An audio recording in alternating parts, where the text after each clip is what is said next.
d'études. Il vient de lancer un livre de 275 pages qui s'appelle « OVNI, certitude ou fiction ».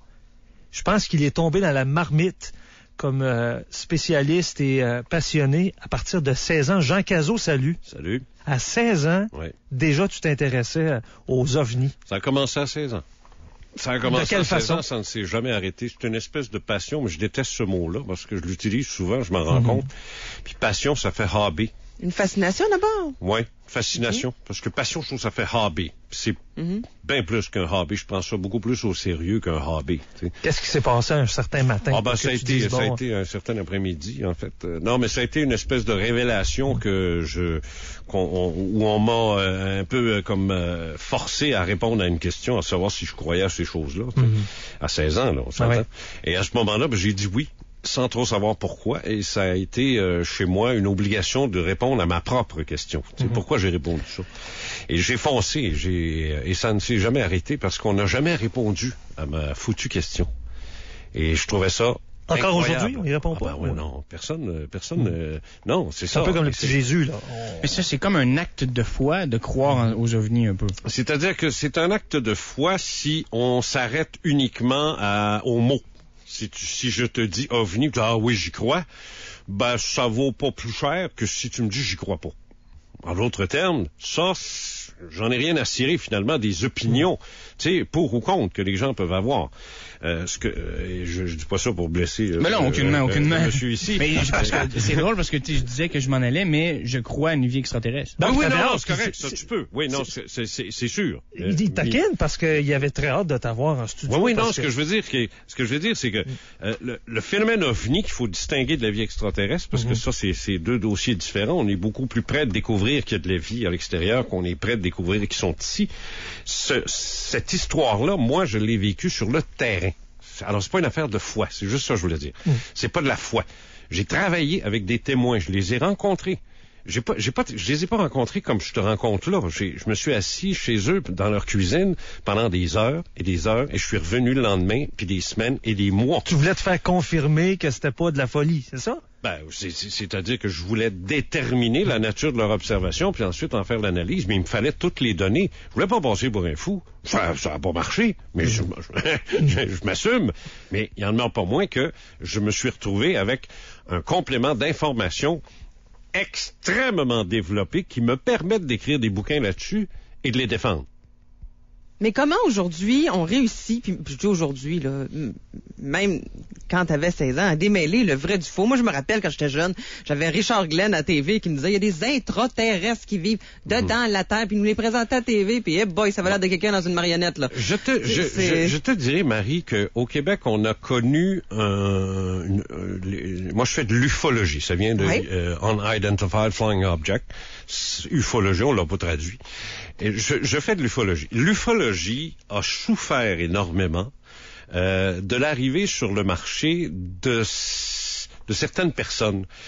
Je vais plutôt parler surtout de Raël, qui nous ennuie énormément. Parce que je veux dire, quand on est rendu qu'on fait une religion avec les Elohim qui étaient venus l'enlever. C'est pas la question des Elohim, c'est le fait d'en avoir fait une religion. Les Elohim, il l'a copié. Je peux te dire le livre et l'année. Point final. On va régler ça tout de suite. Jean Sandi, 1967. C'est Dieu qui firent la terre et le ciel. Point final. C'est copié, c'est intégral. Copié-collé. Bon, cela dit. Moi encore me faire écœurer par... Bon, de toute façon. Où je t'ai rendu? Raël, il en a fait une religion. À partir du moment où tu en fais une religion, moi, ça ne marche plus, là. Là, je recule. Là. Moi, je te dis pas que je fais de la science, parce que l'ufologie, ce n'est pas une science, c'est une discipline. Parce que pour faire de la science, il faudrait avoir des faits encore plus concrets qu'on en a là, être capable de mettre la main dessus, et ainsi de suite. Là, pour l'instant, on deal avec des témoins, du témoignage. Ce qu'on essaie de faire à ce moment-là, c'est de voir si Danny me dit qu'il a observé quelque chose, ça va. Mais si Marie me dit qu'elle a observé la même chose, la même journée, la même heure, là, ça commence à devenir pas mal plus intéressant. Mais si en plus de ça, j'ai un rapport de police à l'effet que ces policiers-là ont vu la même maudite affaire, là, ça commence à devenir intéressant de regarder c'est quoi qu'ils ont vu. Là, je peux m'asseoir puis me dire, OK, ces gens-là sont pas en train de se moquer de moi, ils pourraient pas le faire. Ils se connaissent pas. Qu'est-ce qui s'est passé en 92 aux États-Unis? Il y a eu un phénomène, il est arrivé de quoi qui a été pris plus au sérieux, je pense. Bon, ce qui s'est passé en 92 aux États-Unis, c'est, à mon avis, si ça devait se passer ici, il y aurait au Québec une réaction très forte, parce que, soit dit en passant, le Québec est une terre très stérile en matière d'information pour l'ufologie. C'est stérile. On n'en entend pas parler, on n'en parle pas. Je vais répondre à ta question. Oui, mais on est quoi, je pense, 50, 60 ans en arrière, c'est ça? Ah, ben oui. Plus que ça, peut-être? Oui. Ben, tu sais, l'expression « les petits hommes verts » que tu disais tout à l'heure, ou une autre qui va m'arriver à un moment donné dans une entrevue, une histoire volante. Bon. Ça, là, c'est... Mais qu'est-ce qui s'est passé en 92? Ça, c'est bébé, ça date des années 50. En 92, qu'est-ce qui s'est passé? Ce que je vais faire, je vais te dire ce qui se serait passé si ça s'était passé ici. Puis tu vas mieux comprendre. Parce que quand même que je te garocherai des noms que tu connais pas, tu vas dire c'est qui ce monde-là. Alors imagine que le psychiatre, qui est président du Collège des médecins, Yves Lamontagne, le docteur Yves Lamontagne, convoque au département de physique de l'Université Laval Hubert Reeves, l'autre, là, Jean-Marie de Coninck. Et puis, si vous avez des noms scientifiques connus, envoyez-le-moi là. Parce David que moi, Suzuki. David Suzuki. Et d'autres qui pourraient être des astronomes connus ou enfin on n'en connaît pas là. C'est pas des vedettes ce gars-là, ils jouent pas du rock and roll. Fait que forcément on les connaît pas. Imagine. Hawking. Hawking. Stephen Hawking. Mais des professionnels, des experts, des sommités. Des sommités. Et connus ou non? Non, ben c'est ça que je te dis là. Okay. Le parallèle que je te fais là, c'est ça là. C'est comme si c'était ces gens-là. Oui, c'est ça. Okay. Mais comment je te dirais, David Pritchard, ça ne dira rien. Bon, c'est ça. C'est pour ça que je perds pas de temps à les nommer. Je peux juste te dire que le psychiatre en question, c'est juste le fondateur de la chaire de psychiatrie de Harvard. Donc, on réunit autour d'une table John E. Mack. Des experts, des sommités crédibles. Pendant 5 jours. 5 jours, pas 5 heures. Pendant 5 jours, ces gens-là se sont réunis pour déterminer quelle était la nature du phénomène des enlèvements extraterrestres. C'est-à-dire des gens qui prétendent s'être fait enlever. Ma question, maintenant, ou la question qui tue. Si c'est niaiseux, si c'est des fadaises, si c'est insignifiant, si c'est des niaiseries, tout ça, qu'est-ce que tous ces gens-là sont allés faire pendant 5 jours? 5 jours. Curiosité, font probable? Non. Non. Ça dépasse la curiosité. Parce que tu as une réputation à soutenir. Non, mais tu peux te déplacer, tu peux te donner de ton temps. Tu peux te déplacer une 10 minutes. Mais tu as une réputation à soutenir. Si tu veux pas passer pour un illuminé, un cave, un imbécile, je te parle toujours des Hubert Reeves et Jean-Marie de Coninck. C'est pas eux autres, là. Mais est-ce que ces gens-là accepteraient de se déplacer pendant 5 jours pour une étude sur le Père Noël? Est-ce qu'il existe? Non, ces farfelus resteront pas 5 jours. Voilà, exactement. Bon, voilà mon point. Si ces farfelus resteront pas, ils sont restés 5 jours. Et la est-ce qu'on a des faits de ce qui s'est jasé dans cette discussion-là? Absolument. Il y a un journaliste, tant qu'à faire des comparables.